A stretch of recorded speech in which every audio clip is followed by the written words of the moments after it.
warqadeydii sii oo warqadeydii sii maxaa baqbaqdaas ku dira warqadeydii sii sharciyan soo dhawaada asxaabtayda sharafta badan aad baad u maasantihiin suuq qurux badan leh markasta aad noo subscribe gareysaan noo like gareysaan maantana muuqaalkeena wuxuu ku saabsan yahay muuqaal reaction ah muuqaaladeeda dalxiiska iyo muuqaalada reactionka iyo muuqaalo kale duwanba intaba waxaan rabnaa inaan isku dhex gelino insha Allah bidnal kariim muuqaalka markasta hala share gareeyo hala like gareeyo waa maasantihiin fikradiinana meeshaas waxaad ka qabtiin waa nagu soo wadaagi kartaan maanta waxaan ka hadli doonaa gabadh lagu magacaabo Istaahil Diamond gabadhaas ayaa bilihii ugu dambeeyay aad u haystay social media muuqaal hore oo reaction aan ka bixinayna waa soo dhignay oo ahaa ayadoo nin raadinaysa haddaba ninkii waa heshay waa tii aan la soconay nin lagu magacaabo Rashka marka iyo meeshii ugu dambeysay ee dhexdhexaad intaba muuqaalo ku saabsan ilaa 4 muuqaal gaaray ayaa rabnaa inaan idin la wadaagno marka isku day inaad gaartaan ilaa ay dhamaadka waa maasantiin muuqaalkaas daawan kadibna aan soo laaban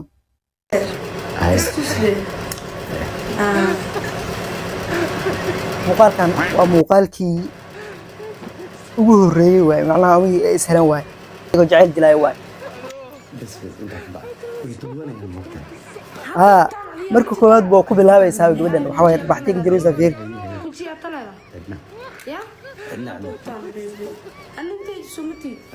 aka saasi qurux badan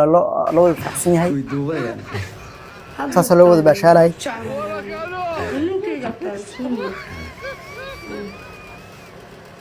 okay inaan ku sii dheereeyo mar rab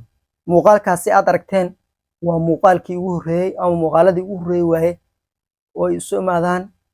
jacayl qurux badan dilayaan waxa way anaga way naga waalayeen marka waxaan rabaa maalmo kadib markii muuqaalkan jacaylka ay soo jireen xoogol soo joogay maalmo kadib waxaan aragnay handala dagaalkan nintii muuqaalkan handala soo daawan kan faanteen way xusuleeyeen nintii way xusuleeyeen inta nin fiican ma aha way dileen handala Germany ay u sababeen oo nin islaameed ku suleeyo waa muuqaalkii labaad waxay leedahay ninka uu idiri uu xusuleeyay waa iga qaldan tahay inaan ku sii dheeraado ma rabo hay kan aan ka gudubno warqadeydii sii oo warqadeydii sii maxaa baqbaqdaas ku dira warqadeydii sii sharciyan horta muuqaalka intaan gudu gilaan rabaa inuu wax xir aan ka hadlo horta arag faamil kasta oo social media ku soo gala ayagoo faam ay yaqaan social media laga yaqaan macnaha soo galo waa ku dhax waashaan dad fiican ma aha waa dad walwaalan waa yar yihiin dad faam social media iska bartay oo social media si dhex joogo oo wanaagsan oo faamil fiican waa yar yihiin war hadii la isku dhaco wax yar waxa laga yaabaa faamil kasta waa ka dhex dhacdaa in la isku dhaco oo meel xun ay ka gaarto saas ay tahay waxa hoos loo xaliyaa waa wax iska easy oo fudud in la isku dhirfanaado waa macquul laba isbuuc la isku dhacsana waa macquul war waxaan ku arkay guddi social media faamil kasta oo social media joogo waxaan ku arkay hadii la ruux ay isku dhacaan meeshii hadda ay oo private-kooda ay ku doodi lahayn ay hadeer wada isdili lahayn meeshii private isku dili lahayn live oo soo furtay ayna live ay soo furtay la waraaqadii si ay taagan tahay ma fahanteen marka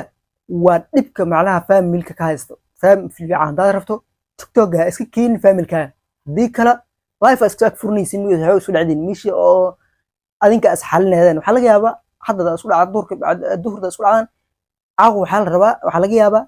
inaad heshiisaan oo mid kamid soo laabto laakiin markay isku dhacdeen hadii live isku furtaan waa dhibaato muuqaalkan aan soo warqadeydii sii sharciyan ana asaas daa u dhigto inay idisho aad ku qanacsan tahay warqadeydii sii walaalo aniga xusulta macaantaday kuma diin waa isku dhacanay tareen baa wada saarneen tareenta wuxuu taagan yahay waxay taagan tahay inay idishada rabtaay isal ugu dhiftay waraaqadeydii sii isna wuxuu dhahoyaa inuu isku dhacay meesha tareena saarneen oo isku dhacay taagan yahay muuqaalka ugu dambeeya asla daawan marka barantigan ku sameeyay idinta qalbiyadiina fiirin marka waxay taagan tahay laakiin waxa uu yahay marka waxay taagan tahay baraaki aad ku sameeynay adinka qalbiyadiina arkay bal aan isla daawan ilaa muuqaalka dhex gelmay daawad siintalnimo ku weynaado cid assalaamu calaykum aan dheheenin jirino luuqa xataa nin rabo kala hadlo aan jirin inay aniga iga faa'iideysteen saaxiibtay waxaanay asagana dhaxdhac intee run u maleeyeen iyo u direen waa meeshaas iga soo dhex baxday laakiin maanta waxay tahay wax walba waa cadeeye aniga saaxiibteena ma tala dhamaanayno intaa hoosta intaa marka miishii waxay nooga dhigeen meel YouTube camal ay nooga dhigeen live-kii waxyaabihii ay YouTube camal nooga dhigeen islaanta waxay taagan tahay waxyaabihii soo dhacay oo dhan waaba wax oo baraangi ah waxay taagan tahay adinka aad ku dhibay waxaan ku bartay taaganta dadan ku bartay meeshaan live la soo galay marka saaxiibayaal muuqaalkeena waa ka kooban yahay muuqaalo kale oo dalxiisna waa soo wadnaa reaction-kii muuqaalada dalxiiska inta aan isku keenay xalgelina rabnaa muuqaalka haddii ilaa dhamaad soo gaartay horta subscribe ha ilmaamin hadda horno la jirtayna aad u mahadsan tahay like tasaar wixii faalladaadayna halkaas oo soo nagu aad u mahadsantiin